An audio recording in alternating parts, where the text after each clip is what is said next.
ഇന്നത്തെ വീഡിയോയിലേക്ക് എല്ലാവർക്കും സ്വാഗതം. അപ്പോൾ കിങ്ങിണി പ്രസവിച്ചു. കിങ്ങിണി പ്രസവിച്ച് എൻ്റെ പിറ്റേ ദിവസം തന്നെ വീഡിയോ ഒക്കെ ഇടാമെന്നൊക്കെ വിചാരിച്ചതാണ്. പക്ഷേ നല്ല പനി കിട്ടി. എനിക്കും വീട്ടിലുള്ളവർക്കൊക്കെ നല്ല പനിയായിരുന്നു. അപ്പോൾ പനി എന്ന് പറഞ്ഞാൽ എല്ലാ പ്രാവശ്യവും വരുന്ന ജലദോഷപ്പനി പോലെയല്ല ഇപ്രാവശ്യം. ഭയങ്കരമായ മേലുവേദനയും സുഖമില്ലായും തീരെ സുഖം ഉണ്ടായിരുന്നില്ല. അതുകൊണ്ടാണ് ഞാൻ വീഡിയോ ഇടാതിരുന്നത്. അപ്പോൾ നമ്മളെ സംബന്ധിച്ചാണെങ്കിൽ ഈ പനിയൊക്കെ വന്നാലും നമ്മുടെ പണികളൊക്കെ മുടക്കമില്ലാതെ ചെയ്യും വേണമല്ലോ. അപ്പോൾ അതുകൊണ്ട് തന്നെ റെസ്റ്റ് ഇല്ലാത്തതുകൊണ്ട് തന്നെ അപ്പോൾ അതൊക്കെയാണ് മാറണുള്ളൂ.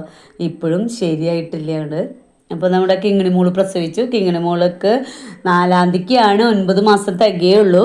പക്ഷേ കിങ്ങിണി 30-ാം തീയതി പ്രസവിച്ചു.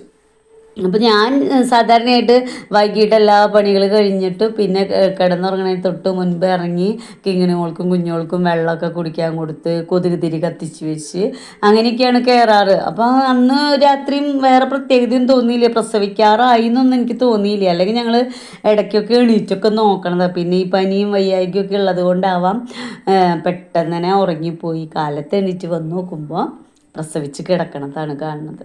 എനിക്കാണെങ്കിൽ ഇങ്ങനെ മുൻപ് കാര്യം നമുക്ക് ടെൻഷൻ അടിക്കാണ്ട് പ്രസവമൊക്കെ കഴിഞ്ഞു. പക്ഷേ പ്രസവിച്ച് അഴുക്കിൽ കഴിഞ്ഞ് കഴിഞ്ഞാൽ അപ്പോൾ കുട്ടികൾക്ക് പൊക്കിൾ കൂടെ അണുക്കൾ കയറി മുട്ടിൽ നീര് വരും. അത് ഞാൻ അവനെ കണ്ടപ്പോഴേ ആൺകുഞ്ഞാണ് കേട്ടോ പ്രസവിച്ചത്. നല്ല HF മൂരിക്കുട്ടനായിരുന്നു മാത്രം. അപ്പോൾ അവനെ കണ്ടപ്പോഴേ എൻ്റെ മനസ്സിൽ പ്രസവം കഴിഞ്ഞത് കണ്ടപ്പോൾ ബുദ്ധിമുട്ട് വിഷമമായത് ഇതുകൊണ്ട് മാത്രമാണ്. അപ്പോൾ അവരുടെ പൊക്കിൾ കൂടി മുറിച്ച് കെട്ടാനോ അതിൽ അയഡിൻ ലോഷൻ പരട്ടാനോ ഒന്നിനും പറ്റിയില്ലല്ലോ. അപ്പോൾ പ്രസവിച്ച് ഞങ്ങൾ എണീറ്റ് വന്നു. അരമണിക്കൂർ കഴിഞ്ഞപ്പോഴേക്കും മറുപിള്ള വീണിട്ടുണ്ട്. അപ്പോൾ പ്രസവിച്ചിട്ട് കുറേ സമയം മുൻപ് തന്നെ പ്രസവിച്ചിട്ടുണ്ടെന്ന് മനസ്സിലായി. അപ്പോൾ അതോടുകൂടിയിട്ട് തന്നെ അവൻ്റെ പൊക്കിൾ കൂടിയിൽ അണുക്കൾ കയറി. പിറ്റേ ദിവസം ആകുമ്പോഴേക്കും കാലിൻ്റെ മുട്ടിൽ രണ്ടിലും നല്ല നീര് വന്നു. നല്ല വെയിറ്റുള്ള നല്ല വലിയ മൂരിക്കുട്ടനാണ്. എങ്ങനെയാണ് അവൾ പ്രസവിച്ചത് എത്ര ബുദ്ധിമുട്ടിയെന്നൊന്നും നമ്മൾ കണ്ടില്ലല്ലോ. അപ്പോൾ അതുകൊണ്ട് തന്നെ കാലിൻ്റെ മുട്ടിൽ നീര് വരിക എന്ന് പറഞ്ഞാൽ ഒന്നില്ലെങ്കിൽ ചർമ്മമുഴ വരും, അല്ലെങ്കിൽ കാലിൻ്റെ മുട്ടിൽ നീര് വരും. ഈ ഒരു പ്രസവം കഴിഞ്ഞ് അമ്മയും കുട്ടിയും സുഖമായി കിട്ടാനായിട്ട് ഒരുപാട് ബുദ്ധിമുട്ട് തന്നെ. അപ്പോൾ എനിക്ക് വല്ലാത്തൊരു ടെൻഷനാണ് ഈ ജോലിയിൽ എന്ന് പറഞ്ഞാൽ. ഈ വക പ്രശ്നങ്ങളാണ്. നമുക്ക് പണിയെടുക്കാം, പക്ഷേ ഇത്തരം ബുദ്ധിമുട്ടുകൾ വരുമ്പോഴാണ്. അപ്പോൾ പൊക്കിൾ കൂടിയിൽ നീര് വെച്ചിട്ട് കുറച്ച് മുട്ടിൽ അപ്പോൾ അതിനൊക്കെയുള്ള മരുന്നുകളൊക്കെ ചെയ്യുന്നുണ്ട്. ഹോമിയോ ഡോക്ടറിൻ്റെ അടുത്തേക്ക് പോകാനാണെങ്കിൽ വയ്യാത്ത കാരണം ഒന്നിനും തോന്നുന്നില്ല. അപ്പോൾ പതുക്കെ ചെയ്യാമെന്ന് വിചാരിച്ചിട്ട് ഇപ്പോൾ കിങ്ങിണി പ്രസവിച്ചിട്ട് പാലൊന്നും അങ്ങോട്ട് ശരിയായിട്ടില്ല. കഴിഞ്ഞ പ്രസവത്തിന് നമുക്ക് 10 ലിറ്റർ പാലൊക്കെ കിട്ടിയിട്ടാണ്. പ്രസവിച്ച വഴിക്ക് ഇത്തിരി പാല് കുറവായിരുന്നു. പക്ഷേ പിന്നീട് പാലൊക്കെ ഒന്ന് ഓക്കെ ആയി വന്നതാണ്. ഇപ്പോൾ കാലുവേദനയും ഇതൊക്കെ ഉണ്ട്. ഞാൻ ഇപ്പോഴും പറയണ പോലെ തന്നെ അവൾ കുറച്ച് ഉഷാറ് കുറവൊക്കെ ഉള്ള പശുവാണ്.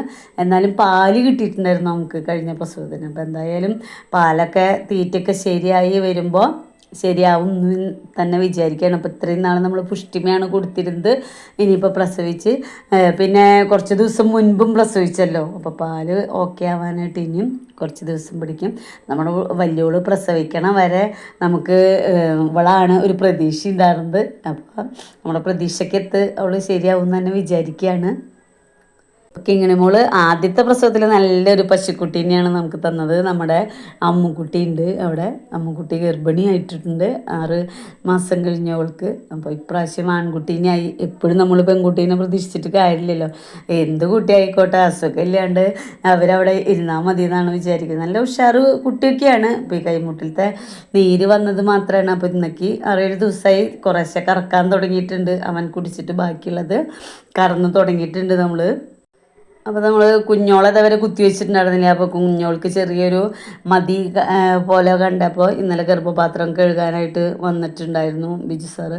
അപ്പോൾ ആൾ പറഞ്ഞു കിങ്ങിണി ഒരു അകിട് വീക്കത്തിൻ്റേതായിട്ടുള്ള ഒരു ഇതുണ്ട്. അപ്പോൾ അതിനൊക്കെ മരുന്ന് കൊടുക്കണം. അതൊക്കെ ഒന്ന് ശരിയാക്കി കഴിഞ്ഞാൽ കിങ്ങിണി ശരിയാവും എന്നാണ് പറയണത് ആൾ. അപ്പോൾ നമുക്ക് നോക്കാം. അപ്പോൾ കാലത്ത് പ്രസവിച്ച് കണ്ട വഴിക്ക് തന്നെ ഞാൻ ജെല്ലൊക്കെ മേടിച്ച് വെച്ചിട്ടുണ്ടായിരുന്നു. കാൽസ്യം ജെല്ല് അവൾക്ക് പ്രസവിച്ച വഴിക്ക് കൊടുക്കാനായിട്ട്. അപ്പോൾ അതൊക്കെ കൊടുത്ത് നല്ല ചൂടുവെള്ളത്തിൽ തീറ്റയൊക്കെ കൊടുത്ത് നമ്മൾ കണ്ട നേരം കൊണ്ട് എന്തൊക്കെ ചെയ്യാൻ പറ്റും. പിന്നെ മറുപള്ളിയൊക്കെ വേഗം വീണ് പ്രസവമൊക്കെ ഓക്കെ ആയത് തന്നെ ഒരു സന്തോഷം. അപ്പോൾ അടുത്ത വീഡിയോയിൽ കാണും വരെ ബായ്.